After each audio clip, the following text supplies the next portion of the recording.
નમસ્કાર, CV24 news સાથે હું રેશમા આપનું સ્વાગત કરું છું. હવામાન વિભાગના આંકડા અનુસાર આજે 22 રાજ્યોમાં ભારે વરસાદનું એલર્ટ છે.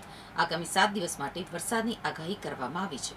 ગુજરાતમાં ઉનાળાની આકરી ગરમી અને અસહ્ય અકળામણનું જોર યથાવત જોવા મળી રહ્યું છે.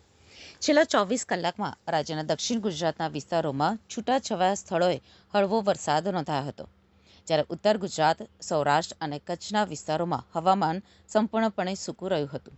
રાજ્યના મહત્તમ તાપમાનમાં 1 ડિગ્રીનો વધારો જોવા થયો છે. છેલ્લા 7 દિવસથી રાજ્યમાં સૌથી ગરમ શહેર અમદાવાદ નોંધાઈ રહ્યું છે. હવામાન વિભાગના આંકડા અનુસાર આજે 22 રાજ્યોમાં ભારે વરસાદનું એલર્ટ છે. તેમાં રાજસ્થાન, MP, UP, બિહાર, ઝારખંડ, છત્તીસગઢ, ઓડિશા, દિલ્હી, પંજાબ, હરિયાણા, હિમાચલ પ્રદેશ, ઉત્તરાખંડ, જમ્મુ કાશ્મીર, પશ્ચિમ બંગાળ, સિક્કિમ, અરુણાચલ પ્રદેશ, આસામ, મેઘાલય, તમિલનાડુ, કેરળ, કર્ણાટક, આંધ્રપ્રદેશ અને ગોવા સામેલ છે.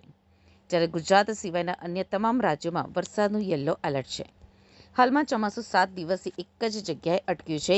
યુપીમાં વાવાઝોડાના કારણે 3ના મોત નીપજ્યા છે, તો બિહારમાં વાવાઝોડું વરસાદના કારણે દિવસ દરમિયાન અંધારું છવાયું છે.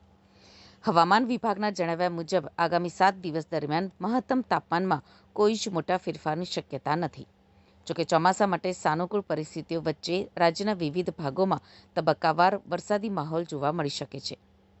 તો 11 થી 13મી જૂન દરમિયાન વરસાદનો વ્યાપ માત્ર દક્ષિણ ગુજરાત પૂરતો મર્યાદિત રહેશે. સુરત, ડાંગ, તાપી, નવસારી, વલસાડ જિલ્લા અને દમણ, દાદરા નગર હવેલીમાં છૂટાછવાયા સ્થળોએ હળવેથી મધ્યમ વરસાદ કે ગાજવીજ સાથે ઝાપટા પડી શકે છે અને બાકીના વિસ્તારોમાં હવામાન સૂકું રહેશે. તો 14મી જૂનથી વરસાદનો વ્યાપ વધશે. દક્ષિણ ગુજરાતના છોટાઉદેપુર અને નર્મદા પર પણ વરસાદી માહોલ શરૂ થશે. 15 થી 17 જૂન સપ્તાહના આગામી દિવસોમાં વરસાદ વધુ વિસ્તારોને આવરી લેશે.